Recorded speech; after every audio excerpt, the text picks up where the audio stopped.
sienta orgullo por hasta dónde ha llegado y tenga fe en hasta dónde es capaz de llegar. Este es un buen consejo.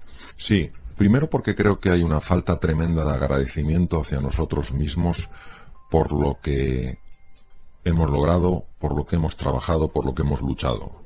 Tenemos una voz en nuestra mente, una voz tremendamente punitiva, increíblemente exigente, que de alguna manera nos lleva a la sensación de que nunca hemos hecho nada suficientemente bien.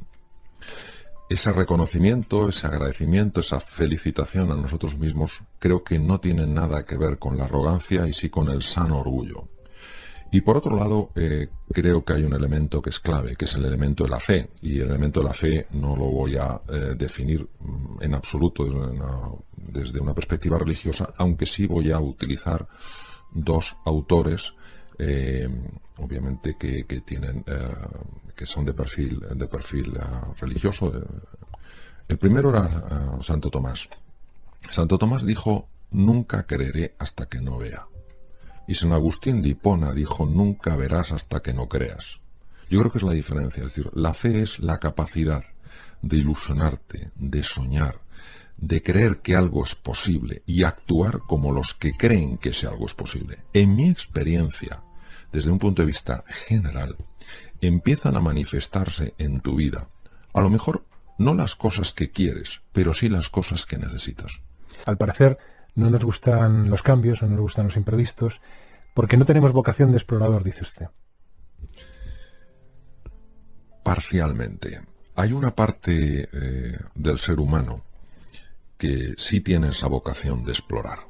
Y de hecho procedemos de un ser con muy pocas capacidades físicas, con unas muy limitadas capacidades intelectuales, que apareció hace 2,5 millones en el este de África, el Homo habilis, y aquí estamos nosotros, y si él no hubiera explorado, pues nosotros no existiríamos. Pero hay otra parte en nosotros que se resiste de forma manifiesta a todo tipo de cambio. ¿A qué me refiero? Es a lo que se denomina cosmovisión o representación interna. Son mapas que tenemos en nuestra mente, que de alguna manera nos hacen creer que lo que percibimos es lo real. Cuando la realidad intenta imponerse a través de un proceso de cambio, muchas veces nos aferramos a esos mapas. Queremos que lo que nos ha servido para navegar en el pasado nos siga ayudando a navegar en el futuro. Y hay cosas en ese mapa que tienen que ser cambiadas. A esta resistencia al cambio me refiero. Y yo creo que usted habla también de una aventura interior, ¿no? Yo creo que el ser humano no tiene ni idea de quién es. Digamos que hay 3 capas en el ser humano. La primera es quiénes somos en realidad. Es el ser en letras mayúsculas. Es nuestra esencia, que es por naturaleza hermosa, bella, capaz, inteligente. Hay una serie de razones que nos llevaría tiempo explicar, por las cuales el hombre, el ser humano, empieza a tener una idea de sí mismo que no se ajusta para nada. Entonces genera una sensación de que no es suficientemente capaz, no es suficientemente bueno, no es suficientemente querible. Eso es la capa que se llama del temo ser, yo temo ser así. Como nadie se manifestaría de una manera fácil mostrando aquello que teme, ha de crear una nueva capa. Esa capa es el pretender ser. Conocer al ser humano es traspasar esas capas de la cebolla y tocar su esencia. Y como decía Nelson Mandela en el discurso como presidente de la nación de Sudáfrica, dijo, utilizando unas palabras de una filósofo norteamericana, Marianne Williamson, dijo: el ser humano no tiene miedo a su oscuridad, el ser humano tiene miedo a su luz. ¿Quiere decirme que es el camino del héroe? El héroe no pensemos que es un ser grandioso, un ser invulnerable. El héroe es una persona que en un momento determinado, es cualquiera de nosotros, cualquier persona normal, escucha una llamada. Y esa llamada es adentrarse en un territorio nuevo, en un mundo desconocido. Y a pesar de que no puede controlar ese entorno, da un paso adelante. Empiezan a ocurrir una serie de cosas en ese mundo, empieza a encontrarse con lo que se llama sus ayudas y sus sombras. Y a través de caminar por ese terreno desconocido, descubre de sí mismo cosas que le ayudan a transformarse. De tal manera que cuando vuelve al mundo del que partió, es un ser que se parece mucho más a quien es en realidad, no a quien creía que era. Lo que vemos no siempre es bueno. Es mejor verse en todo caso. Bueno, yo creo que la palabra bueno o malo habría que definirla con bastante cuidado, porque cosas que no nos parecen buenas ahora, luego resulta que son cosas fantásticas después. Cosas que nos parecen malas ahora, pasado el tiempo, pues son cosas que nos ayudan mucho a crecer. Yo creo que el ser humano ha de observarse a sí mismo no enjuiciándose como bueno o malo, sino intentando comprenderse. Entonces yo quitaría, no quiero decir, por supuesto, que no exista ni una ética ni una moral, por supuesto, en el campo del que estoy hablando yo es el campo de la consciencia. Entonces la consciencia no se amplía juzgándose, la consciencia se amplía observándose con un espíritu de curiosidad y de fascinación, como decía Albert Einstein, abriéndonos la belleza al misterio. Pues no sé si existen recetas, guías, consejos para avanzar por ese camino del héroe. Sí, no hablaría tanto como receta, sí hablaría más como guías. La guía para avanzar en el camino del héroe, la primera que yo describiría es la guía de la humildad. La palabra humildad no goza de especial glamour y sin embargo procede de la raíz latina humus, que es lo que fertiliza la tierra. Yo creo que la humildad es la virtud más importante de todas, porque es aquella que nos permite acercarnos a las cosas con la mirada limpia de un niño, sin ir con prejuicios, con ideas preconcebidas, con ideas de se ajusta o no se ajusta a lo que yo pienso, sencillamente abriéndose a la experiencia. La segunda cualidad creo que es el valor. El valor no quiere decir no tener miedo. El valor quiere decir no dejar que el miedo te paralice en aquellas cosas que son realmente importantes. Todo ser humano puede ser un héroe por amor. Entonces, el valor es ese compromiso de dar la cara, de defender aquello que verdaderamente merece la pena que se le defienda. Lo tercero, creo que es un cierto sentido de aventura y de curiosidad. Nuestro nivel de felicidad tiene mucha relación con el nivel de incertidumbre en el que nos podemos introducir y en el que a su vez nos podemos sentir cómodos. Sin esta hambre, sin esta sed por crecer o por evolucionar, creo que es difícil avanzar por el camino del héroe. Y creo que hay otro punto, para no extenderme más, que es el de la contribución. Yo creo que el camino del héroe no es un camino que se recorre solo. Yo creo que el camino del héroe es un camino que se recorre para beneficiar a otros. Hablando de palabras, doctor Alonso, ser y estar no son verbos que signifiquen exactamente lo mismo. Quiero que me digan 2 minutos, si es posible, qué es un concepto, el estado mental limitante, y a partir de ahí qué diferencia hay entre esos verbos que le he dicho.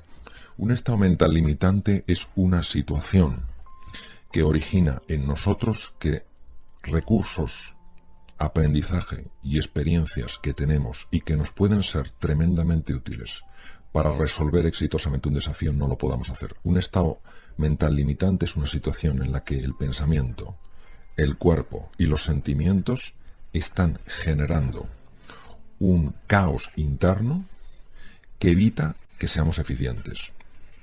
Eso es fundamentalmente lo que sería un estado mental limitante. Y por tanto una situación transitoria. Conviene saberlo para no sentirnos mal, por ejemplo, ¿no? Conviene saberlo porque aquí es donde entra la diferencia entre ser y estar. Una cosa es leer esa situación emocional, esa situación intelectual como soy limitado, soy torpe, a experimentarlo con el verbo tengo o el verbo estoy. Estoy en este momento limitado por un estado disfuncional, tengo en este momento esta limitación. Es la diferencia entre pensar que soy feo o tengo una fealdad. El primero hace referencia a mi esencia, por tanto, si yo soy así, ¿qué voy a cambiar? No invita al cambio, no invita al avance. Mientras que cuando utilizo el verbo estar o el verbo tener, es algo que lo separo claramente de cuál es mi esencia y me llama a mi responsabilidad, mi capacidad de respuesta. Doctor Alonso, decir no está mal visto, ¿verdad? Sí, socialmente no está bien visto. Nuestras ganas de encajar a veces superan a nuestra necesidad de crecer y evolucionar. Hay 6 motivaciones en las cuales tú haces referencia especiales que pueden mover a la acción de un niño, a que tengamos un resultado, una respuesta. Bueno, son motivaciones de los niños y de los adultos, es decir, es lo que mueve al ser humano a la acción, porque eso es la motivación, lo que te mueve a la acción. Tenemos unas motivaciones que son el control, la seguridad, es decir, darnos cuenta de que el entorno en el que estamos es un entorno amigable, es un entorno fijo, es un entorno tranquilo, es un entorno que podemos controlar. El segundo tiene que ver con el reconocimiento, que se nos reconozca, que se nos valore, en algunos lugares incluso, podríamos decir, tener un estatus social, ¿no? La tercera es pertenecer al grupo. En la prehistoria, si tú no formabas parte de la tribu, estabas muerto. Pues eso ha quedado dentro de nosotros, la necesidad del otro para sobrevivir. Y luego hay otras tres motivaciones mucho más profundas, que son la necesidad de aventura, de descubrimiento, es decir, de hacer frente a los retos, si no la vida sería absolutamente predecible y aburrida. La necesidad de crecer, de aprender, de mejorar, de evolucionar y, por supuesto, la necesidad de contribuir, de ayudar a otras personas. Cada niño tiene su virtud y su talento. ¿Cómo lo potenciamos? ¿Cómo lo descubrimos? El talento da pistas. Lo que pasa es que las pistas no son obvias. Y las pistas que da, pues yo diría que son las siguientes. Lo que está haciendo ese niño para él es natural. Se le da bien, es sencillo. Para los que están en el otro lado es sorprendente, es llamativo porque lo ven complejo.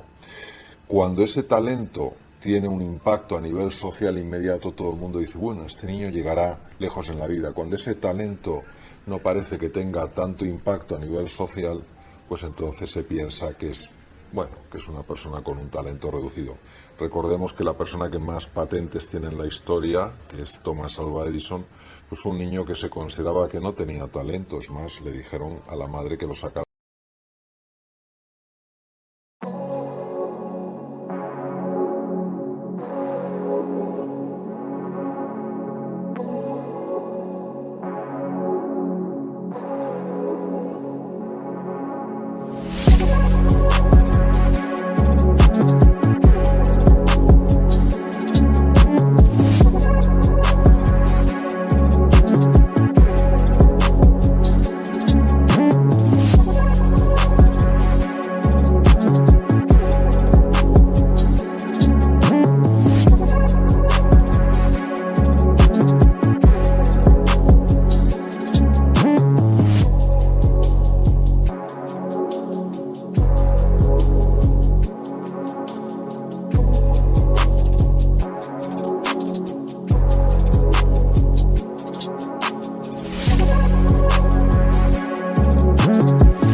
Porque no tenía cerebro para seguir en los estudios primarios. Sin embargo, la madre había visto que cosas tan complicadas como desarmar brújulas, montar cosas, orientar determinados elementos, se le daban a este crío especialmente bien. Bueno, resulta que este niño, sin estudios ni siquiera primarios, se ha convertido en el inventor más destacado. Hay que prestar mucha atención a aquello que se le da bien y de forma natural.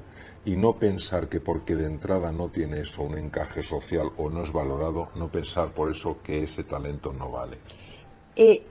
En cuanto al elemento genético de aquellas cargas familiares, incluso negativas, ¿cómo se pueden cambiar esas tendencias si es que existen? Bueno, durante tiempo se intentó dar una respuesta a esta pregunta y la respuesta siempre será incompleta. Se decía que el 40% era genético y el 60% era crianza, educación, etcétera, etcétera. Cuando se descubrió la epigenética, es decir, que los genes son variables, es decir, que se activen o desactiven, depende mucho de la situación emocional de la persona, del entorno en el que vive, ya el tema de que el 40% es genético, pues ya no está tan claro, a lo mejor resulta que es menor. ¿Y qué es lo que sabemos que ayuda a que una persona vaya desplegando la mejor versión de sí misma? Pues fundamentalmente que en su entorno sucedan las siguientes cosas: que se crea en él, o en ella por supuesto, que se les valore, que se les desafíe, que se les apoye y se les acompañe. Cuando una persona siente que los demás creen en ella, que la valoran, que la desafían para que siga creciendo, que la apoyen y la acompañan, qué raro es que no crezca y poco a poco vaya siguiendo el camino que le va a conducir a la plenitud. ¿Cómo hacemos que esos prejuicios que cargamos nosotros mismos no se traspasen también a nuestros propios hijos? Pues haciendo algo que para el ser humano es bastante desafiante, que es dejar de juzgar y empezar a explorar. Y explorar es preguntar y explorar es escuchar con verdadera curiosidad. Los adultos muchas veces creemos que los niños son cubos vacíos que hay que llenar y no fuegos que hay que encender. Entonces tendemos a decirles lo que tienen que saber y lo que tienen que hacer, cuando en el fondo lo que tenemos que ayudarles es a que descubran cómo aprender. Es muy difícil que un niño aprenda si no conectamos con su mundo, si no vamos nosotros a su mundo y esperamos que ese niño o esa niña vengan al nuestro. Pide de nosotros una gran humildad. No podemos evitar, en mi experiencia, que cada uno haga su propio análisis de la realidad, tenga su propia percepción de las cosas y llegue a sus propias conclusiones. Lo que sí que podemos hacer es favorecer que la comunicación siempre esté viva.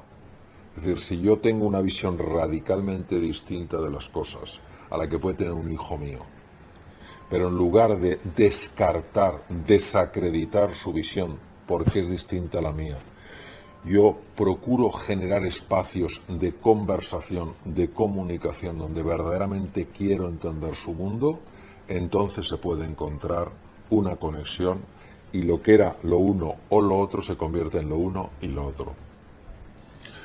Los niños y adultos que se sienten y se saben queridos son personas que cognitivamente funcionan mejor, emocionalmente están más equilibrados, hacen mejor su trabajo, sus relaciones sociales son más eficientes y más agradables. Siempre es un tema de amor, es decir, el amor en el ser humano tiene un impacto enorme. Pero no solo en el ser humano, por ejemplo, se ha visto en macacos, que son monos que se utilizan para la experimentación. Cuando se les aparta de sus padres, se les cría de forma independiente, aunque se les dé de comer, los macacos empiezan a exhibir 3 características muy notables a medida que crecen. La primera es que son extremadamente torpes. O sea, no aprenden como los otros macacos, les cuesta aprender, les cuesta encontrar las salidas de los pasadizos, donde está la recompensa. Lo segundo es que son muy agresivos. Es decir, incluso para los propios cuidadores tienen que tener mucho cuidado acercándose a ellos, porque son muy, muy agresivos. Y el tercer elemento es que están casi siempre enfermos. Se han estudiado los genes y se ha visto que un gen relacionado con la inteligencia está desactivado, un gen relacionado con la conducta social está desactivado y un gen relacionado con el funcionamiento del sistema inmune está desactivado. Cuando a esos macacos se les ha puesto de nuevo en entornos sociales amables, cariñosos, los genes se han vuelto a activar, es decir, esos macacos han vuelto más inteligentes, más sanos y mucho más sociales.